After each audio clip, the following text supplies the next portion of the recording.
Hello અને નમસ્કાર મિત્રો, કેમ છો બધા? મજામાં ને? મિત્રો, હું મહેતા ફરી એકવાર સ્વાગત કરું છું તમારી પોતાની ચેનલ પર. મિત્રો, મોટા ભાગના લોકો હોય છે તે ચાલવાને સ્વાસ્થ્ય માટે સારું માને છે અને આ હકીકત પણ છે.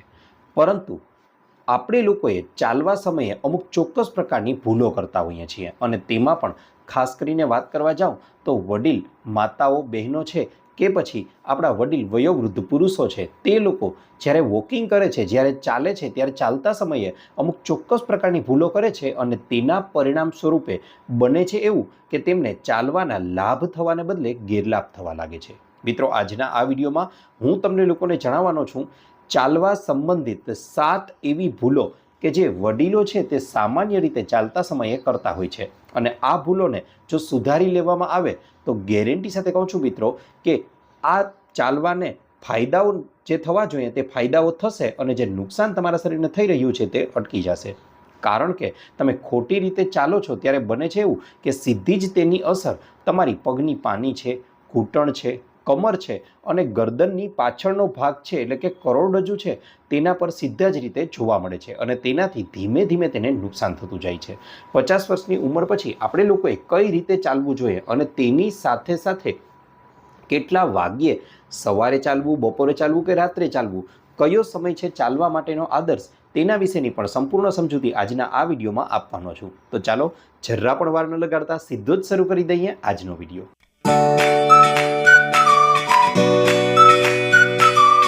હવે શરૂ કરી દઈએ આપણે આજનો વિડીયો.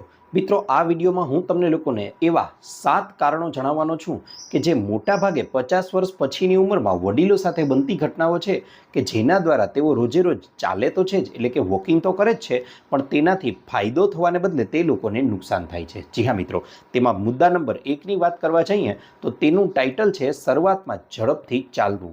જી હા મિત્રો, ઘણા વડીલો એવું કરે છે કે તેઓ ચાલવા માટે જાય છે અને સીધું જ ચાલવાની શરૂઆત જ ખૂબ જ ઝડપથી તેઓ કરવા લાગે છે. મિત્રો, આનાથી બનશે એવું કે શરૂઆતમાં જ તમે લોકો જ્યારે એકદમ ઝડપથી ચાલવા લાગો છો ત્યારે તમારા પગનું અને શરીરનું સંતુલન ઘણીવાર નથી જળવાતું. ઘણીવાર પગમાં મચોડ આવી જવાની અથવા ઝડપથી ઓચિંતું એકાએક ચાલવાને કારણે પૂરતું બેલેન્સ ન જળવાની પણ શક્યતાઓ રહે છે.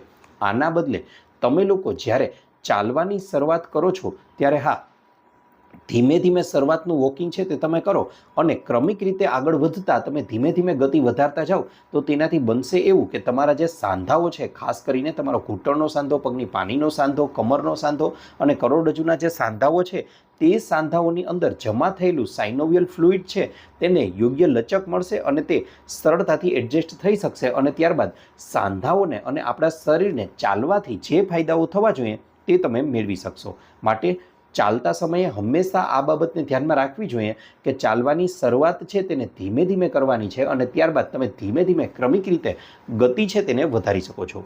ત્યારબાદ મિત્રો, બીજા નંબરે જે મુદ્દાને, જે વાતને સ્થાન આપવામાં આવ્યું છે તેનું નામ છે વાંકા થઈને ચાલવું. જી હા મિત્રો, જાણે અજાણે ઘણીવાર આ ભૂલ થઈ જતી હોય છે કે જ્યારે વોકિંગ કરવા વડીલ મિત્રો નીકળે છે, વડીલ લોકો નીકળે છે ત્યારે બને છે એવું કે તેમના ખભા છે તે ઢીલા થઈ ગયા હોય છે અને આગળની તરફ ઝૂકી ગયા હોય છે. ગરદન પણ સહેજ આગળની તરફ નમેલી રહે છે અને તેના પરિણામ સ્વરૂપે આનાથી મોટામાં મોટું નુકસાન એ થાય છે કે તમારા લોકોનું શરીર છે તેનું સમતોલન જાળવવું જે જરૂરી હોય છે તે યોગ્ય રીતે નથી જળવાતું. આની સાથે જો લાંબા સમય સુધી એટલે કે મહિનાઓ સુધી તમે આ જ રીતે વોકિંગ કરો છો તો તેનાથી બનશે એવું કે તમારી પીઠનો પાછળનો જે ભાગ છે, કરોડરજ્જુનો ભાગ છે, તે ધીમે ધીમે આગળની તરફ ઝૂકવા લાગશે. આનું કારણ એ પણ છે કે તમે લોકો યુવાનીથી જ ઘણીવાર જે લોકો બેસે છે ત્યારે એકદમ આ રીતે વાંકા વળેલા રહીને બેસે છે, નહીં કે સીધા ટટાર થઈને. મિત્રો, સીધા ટટાર થઈને નહીં બેસો એટલે તમારી પીઠ છે તે સીધી નથી રહેતી અને તેના પરિણામ સ્વરૂપે મોટી ઉંમરે ધીમે ધીમે શરીર છે તે વાંકું વળતું જાય છે. આવું પણ ચાલતી સમયે ન કરવું જોઈએ અને ખભા છે તેને સ્થિર રાખવાના છે. ગરદન છે તેને તમારી જે પાછળનું બેક છે તેની બરાબર લંબાઈમાં આવે તે રીતે સીધી રાખી અને ગરદનને પણ આ રીતે સીધી અને માથું પણ સીધું રાખી અને ચાલવાનો પ્રયત્ન કરવો જોઈએ તો તેનાથી તમને લોકોને તેના પૂરતા ફાયદાઓ મળી રહેશે. ત્યાર પછી મિત્રો, ત્રીજા નંબર ઉપર જે વસ્તુને સ્થાન આપવામાં આવેલું છે તેનું નામ છે ઘસાઈ ગયેલા જૂતાઓ પહેરીને ચાલવું. જી હા મિત્રો, ઘણા મોટાભાગના વડીલો એવું કરતા હોય છે કે તેઓ જ્યારે વોકિંગ કરવા માટે નીકળે છે ને ત્યારે તેઓ જૂના ચપ્પલ પહેરી રાખે છે. હવે બને છે એવું કે તે એકદમ એક તો સ્લિમ થઈ ગયા હોય છે તેનાથી મોટામાં મોટું નુકસાન એ થશે કે જ્યારે વરસાદી સિઝનમાં કે અન્ય કોઈ ચીકાશવાળો ભાગ હશે અને ત્યાં તમે ચાલશો તો તેનાથી સ્લીપ થઈ જવાની શક્યતાઓ પણ રહે છે, કારણ કે તેનું તળિયું છે તે એકદમ ઘસાઈ અને પ્લેન બની ગયું હોય છે. આ ઉપરાંત મિત્રો વાત કરવા જાઉં તો તમે લોકો જ્યારે આવા જૂતાઓ પહેરી અને ચાલો છો ત્યારે મોટા ભાગે એવી તકલીફ થાય છે કે તેમાં હવે એડીનો ભાગ રહેલો નથી અને કોઈ ગાદીનો ભાગ પણ નથી. તેના પરિણામ સ્વરૂપે તમે ચાલવા સમયે જે પાછળની એડીમાં અને પગના ભાગમાં જે ધક્કો લાગે છે, જે આંચકો લાગે છે, તે આંચકાની અસર સીધી જ તમારા શરીરની અંદર ઉતરે છે, તે તમારા પગમાં ઉતરે છે. પરિણામે ચાલવાના ફાયદાને બદલે નુકસાન તમને થવા લાગે છે. પણ આના બદલામાં જો યોગ્ય ગાદીવાળા ચપ્પલ છે તે પહેરી અને તમારું વોકિંગ કરવામાં આવે તો તેનાથી મોટામાં મોટો ફાયદો મિત્રો એ થશે કે તમે લોકો જ્યારે વોકિંગ કરો છો, તમે લોકો જ્યારે ચાલો છો તો તેનાથી જે આંચકો લાગે છે તે જૂતાઓમાં જ, તે ચપ્પલમાં જ એબ્સોર્બ થઈ જશે, તેનું શોષણ થઈ જશે અને તમે લોકો ખૂબ જ સરળતાથી અને સારી રીતે વોકિંગ કરી શકશો. ત્યારબાદ મિત્રો ચોથા નંબર ઉપર જે મુદ્દાને સ્થાન આપવામાં આવેલું છે તે એવું છે કે ઘણા વડીલો આવી પણ ભૂલ કરતા હોય છે કે અઠવાડિયામાં તેમનો કોઈ રૂટીન છે તે ફિક્સ નથી હોતો. તેઓ અઠવાડિયામાં એકાદ વાર સમય મળે ત્યારે ખૂબ જ વધારે ચાલી લે છે અને ત્યાર પછી આખું અઠવાડિયું સુસુપ્ત અવસ્થામાં રહે છે. મિત્રો, આનાથી તમારા શરીરને ફાયદો થવાને બદલે નુકસાન થાય છે, કારણ કે આ એના જેવું જ છે કે આખું અઠવાડિયું આપણે ઉપવાસ કરીએ અને એક દિવસ જ આખા અઠવાડિયાનું બધું જમી લઈએ તો ન ચાલે. કંઈક આ એ જ પ્રકારની પ્રક્રિયા છે કે તમે લોકો રોજે રોજ નથી ચાલતા, પણ તેના બદલામાં એક દિવસ એવો કાઢી અને એકી સાથે 7-8 કિલોમીટર જેટલું ચાલી જાઓ છો તો મિત્રો આનાથી તમારા શરીરને ફાયદો થવાને બદલે માત્ર ને માત્ર નુકસાન જ થવાનું છે. માટે આવી કુટેવ પણ ન પાડવી જોઈએ. તેના બદલે એક રોજનો નિશ્ચિત સમય કરી અને તે સમયે ચાલવાનું અમુક ડિસ્ટન્સ નક્કી કરી અને રોજે રોજ એટલું ચાલવાનો આગ્રહ રાખશો તો તેનાથી તમને લોકોને સારો એવો ફાયદો જોવા મળશે. ત્યાર પછી મિત્રો વાત કરવા જાઉં તો ઘણા લોકો એવું કરે છે કે હાથની મૂવમેન્ટ જે ચાલવા સમયે નોર્મલી કુદરતી રીતે જે હાથની મૂવમેન્ટ થવી જોઈએ, હાથનું હલનચલન જે થવું જોઈએ તે નથી થવા દેતા. મિત્રો, કુદરતી રીતે તમે જ્યારે હાલો છો ત્યારે તમારા હાથ છે તે આગળ પાછળ મૂવ થવા જોઈએ, આગળ પાછળ હાથનું હલનચલન થવું જોઈએ. તે સંપૂર્ણપણે કુદરતી પ્રક્રિયા છે અને તેનાથી તમારા શરીરનું સંતુલન જાળવવામાં ખૂબ જ વધારે તે મહત્ત્વનો ભાગ ભજવે છે. માટે આ પ્રક્રિયાને પણ સંપૂર્ણપણે કુદરતી રીતે છે અને તેને થવા દેવી જોઈએ. તેનાથી તમારી ઉર્જાની વપરાશ થાય છે, તમે બરાબર રીતે ચાલી રહ્યા છો તેનો તમને સંતોષ પણ અનુભવાશે. માટે હાથની યોગ્ય મૂવમેન્ટ થવી પણ ખૂબ જ વધારે જરૂરી છે. ત્યાર પછી મિત્રો આગળ વાત કરવા જાઉં તો છઠ્ઠા નંબર ઉપર જે વસ્તુને સ્થાન આપવામાં આવેલું છે તે આજકાલ ખૂબ જ સર્વસામાન્યપણે જોવા મળે છે. મોટા ભાગના લોકો એવું કરતા હોય છે કે ચાલતા સમયે તેમના હાથમાં મોબાઈલ રહેલો હોય છે. મિત્રો, પહેલી વાત તો એ કે તમે જ્યારે મોબાઈલ હાથમાં લઈ અને વોકિંગ કરો છો ને ત્યારે ઠોકર લાગવાની, ઠેંસ લાગવાની, કોઈ અકસ્માત થવાની કે તમારા લોકોનું પડી જવાની શક્યતાઓ ખૂબ જ વધારે વધી જાય છે, કારણ કે આપણું ધ્યાન તો મોબાઈલમાં હોય છે. માટે આ વસ્તુ તો સખતપણે ન જ કરવી જોઈએ. તેની સાથે સાથે ઘણા લોકોને એવી પણ ટેવ હોય છે કે કાનમાં ઇયરબડ્સ પહેરી અને તેઓ નીકળી પડે છે દોડવા માટે અથવા ચાલવા માટે. આવું પણ ન કરવું જોઈએ શક્ય હોય તો. તેના બદલે એકદમ ખુલ્લા વાતાવરણમાં કુદરતની નજીક રહી અને કુદરતમાં જોતાં જોતાં તમારું જે વોકિંગની સ્પીડ છે તેને જાળવી રાખો અને સરસ મજાનો કુદરતનો આનંદ માણતા માણતા ચાલશો તો મિત્રો ચાલવાનો આનંદ છે તે પણ તમે લઈ શકશો અને તેની સાથે સાથે તમને લોકોને ચાલવાના ફાયદાઓ છે તે પણ મળી રહેશે. ત્યાર પછી મિત્રો આગળ વાત કરવા જાઉં તો 7મા નંબર ઉપર જે વસ્તુને સ્થાન આપવામાં આવેલું છે કે જે ચાલતી વખતે મોટાભાગના લોકો ભૂલ કરે છે તે એ છે કે તમે લોકો જ્યારે પણ ચાલવાની પ્રક્રિયા કરો છો ત્યારે ઓછામાં ઓછી રોજે રોજ જો શક્ય હોય તો 15થી 20 મિનિટ જેટલો સમય એને ફાળવવો જોઈએ. અને ચાલવાની પ્રક્રિયા જ્યારે પૂરી કરી લો છો ત્યારે એક વસ્તુ ખાસ ધ્યાનમાં રાખજો મિત્રો કે ચાલ્યા પછીની પણ અમુક પ્રક્રિયાઓ ખૂબ જ વધારે જરૂરી છે. જેમ કે તમે 15થી 20 મિનિટનું વોકિંગ કરો છો એટલે નોર્મલી છે કે તમારા શરીરમાં પરસેવો ઉત્પન્ન થશે, તમારા શરીરમાં પરસેવાના સ્વરૂપમાં પ્રવાહી છે તે બહાર આવે છે. માટે શરીરને ફરીથી હાઇડ્રેટ કરવું પણ ખૂબ જ વધારે જરૂરી છે.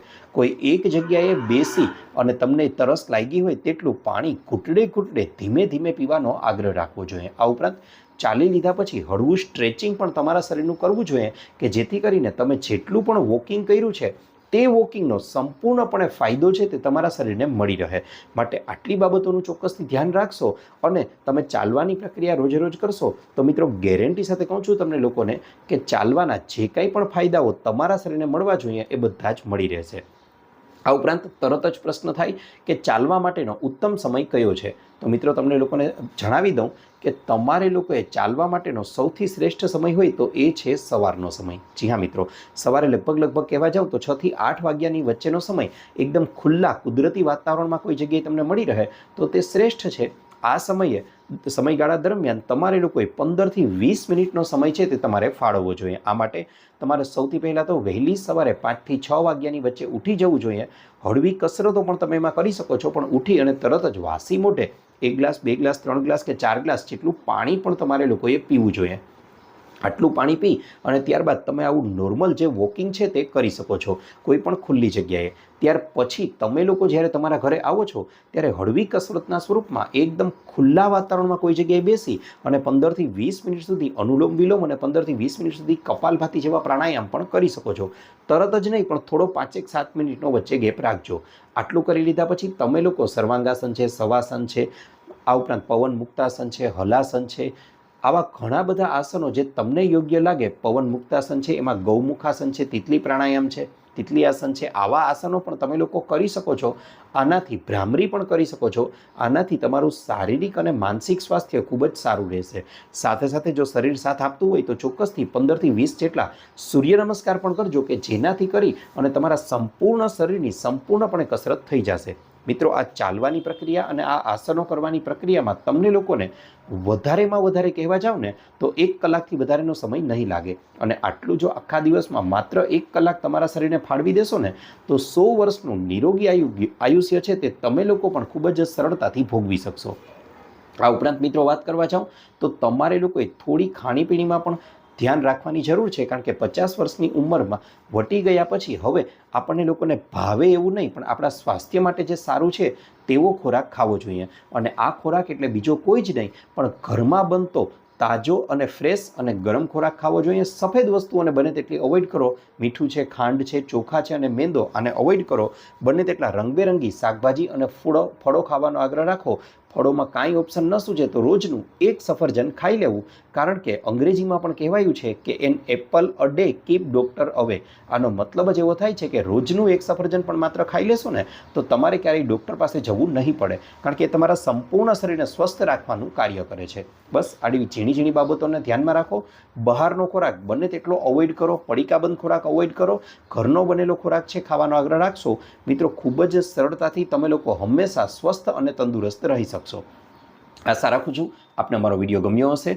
વિડીયો ગમ્યો હોય તો લાઇક કરજો, ચેનલને સબસ્ક્રાઇબ કરજો. આ ઉપરાંત આપને પણ કોઈ હેલ્થ કે બ્યુટી સંબંધિત સમસ્યા હોય તો એ પણ જણાવજો. અમે તેને અનુરૂપ પણ નવા વિડીયો લાવવાનો પૂરતો પ્રયાસ કરીશું.